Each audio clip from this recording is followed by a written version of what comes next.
Frères et sœurs, exhortons-nous au nom de Jésus-Christ. Seigneur Jésus-Christ, viens nous exhorter par la puissance de ta parole. Viens nous édifier, viens nous conduire dans ta vérité au nom puissant de Jésus-Christ. Amen.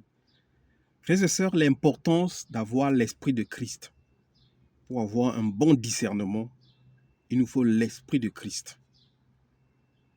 La Bible déclare dans le livre de Job 32, verset 8, « Mais en réalité, dans l'homme, c'est l'esprit, le souffle de Tout-Puissant qui donne la capacité de comprendre. » En réalité, dans l'homme, c'est l'esprit, le souffle du Tout-Puissant. Normalement, dans l'homme, dans tout homme devait résider l'esprit du Tout-Puissant. Mais aujourd'hui, nous voyons que beaucoup d'hommes sont animés d'autres esprits. Il y a deux esprits qui combattent l'âme de l'homme, le mauvais et le bon esprit. Le bon qui est l'esprit de Dieu et le mauvais qui est l'esprit du diable. Quel est l'esprit qui t'habite? Parce qu'un vrai chrétien, même ceux qui nous ont précédés dans la foi, avaient l'esprit du Christ, n'ayant pas vu Christ et ne connaissant pas Christ. Quel est l'esprit qui t'habite? Le chrétien doit avoir l'esprit du Christ, qui est le Saint-Esprit, pour avoir un bon discernement. C'est ce que nous voulons étudier, s'exhorter. Romains, frères et sœurs, dans le Nouveau Testament, nous donne un indice sur ce qui est un véritable enfant de Dieu. Romains a un indice pour nous. Frère, si tu n'as pas cet indice, il y a un problème. Tu dois chercher à avoir l'Esprit de Dieu. Romains chapitre 8, verset 9. La Bible déclare ici au nom de Jésus-Christ: « Quant à vous, vous n'êtes pas animés par votre nature propre, mais par l'Esprit, si du moins l'Esprit de Dieu habite en vous.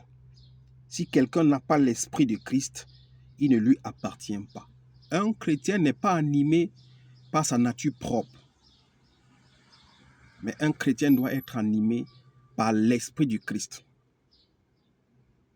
Si tu n'as pas l'Esprit de Dieu, tu ne l'appartiens pas. Recherchons à avoir l'Esprit de Dieu pour l'appartenir. Il est important pour un chrétien d'avoir l'Esprit de Christ. Nous pouvons encore lire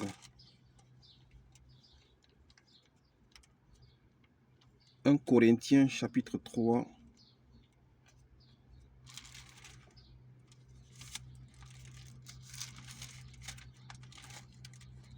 Frères et sœurs,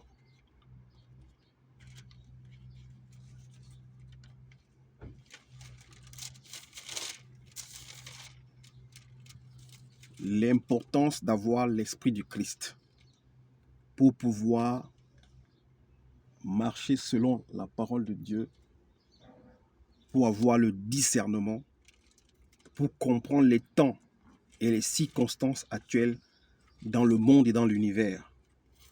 1 Corinthiens chapitre 3, verset 3. La Bible déclare ici, je lis au nom de Jésus-Christ: « Dieu soit loué pour sa parole. Parce que vous êtes encore animés par votre nature propre. Parce que vous êtes encore animés par votre nature propre.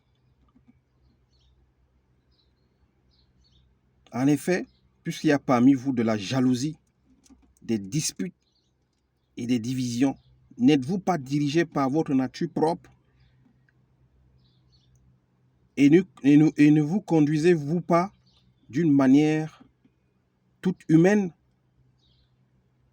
Un chrétien ne doit pas être conduit par sa nature propre et il ne doit pas être conduit par une nature humaine.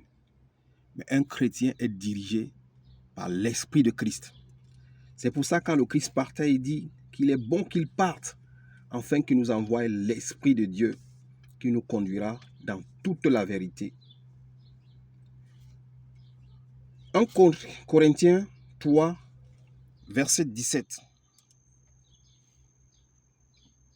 Il est écrit ici au nom de Jésus-Christ, je lis: 1 Corinthiens 3, verset 17. Si quelqu'un détruit le temple de Dieu, Dieu le détruira.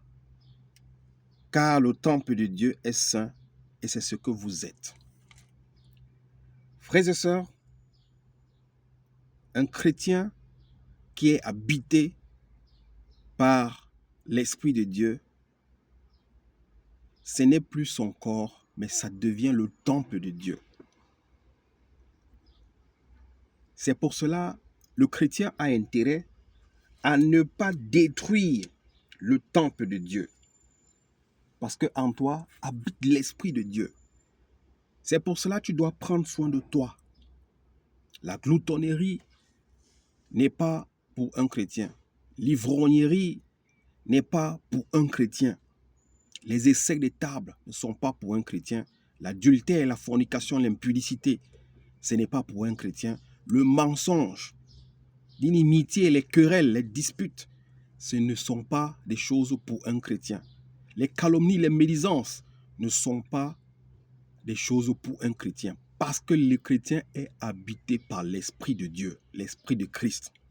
C'est pour ça même parler, on demande à un chrétien de ne pas trop parler pour éviter de pécher avec sa bouche, car en lui il y a l'Esprit. Pour éviter d'attrister l'Esprit, ou pour faire partir l'Esprit de nous, nous devions sortir de nos bouches des paroles d'encouragement, de sagesse, de louange et d'adoration. Quel est l'Esprit qui t'habite? Est-ce l'Esprit de Dieu ou l'Esprit du diable qui est un esprit charnel, qui ne produit que des œuvres charnelles? Il est important qu'un chrétien soit habité par l'Esprit de Dieu. Quand vous voyez quelqu'un tout le temps dans la calomnie, les médisances, la méchanceté, la colère, la nimiosité, il n'y a pas l'Esprit de Dieu en lui. Frères et sœurs, Galates, frères et sœurs, chapitre 5, a aussi un encouragement pour nous. Galates, chapitre 5, je pense que nous pouvions aussi lire 2 Corinthiens, chapitre 3, 2 Corinthiens, chapitre 3, verset 17. La Bible déclare ici, au nom de Jésus-Christ, « Or, le Seigneur, c'est l'Esprit, et là où est l'Esprit du Seigneur, là est la liberté. » Or, le Seigneur, c'est l'Esprit, et là où il y a l'Esprit du Seigneur, là est la liberté. Mon frère, ma soeur, tu dois rechercher à être habité par l'Esprit de Dieu pour que tu sois libre.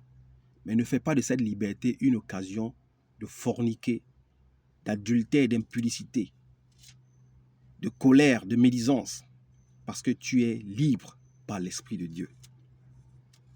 Galates chapitre 5. Par quel esprit es-tu habité, chrétien? Tu dois être habité par l'Esprit de Dieu pour être libre, pour appartenir à Dieu et pour avoir un discernement, pour comprendre les temps et les circonstances actuelles.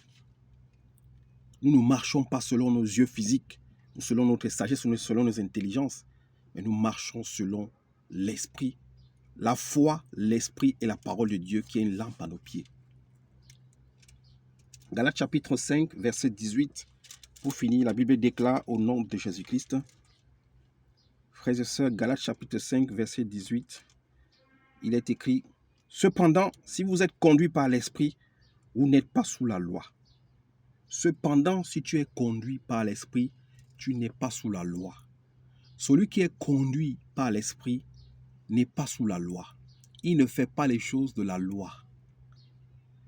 Celui qui est sous l'Esprit de Dieu ne peut plus avoir la tête dans les dîmes, dans les autels, dans les alliances avec les hommes.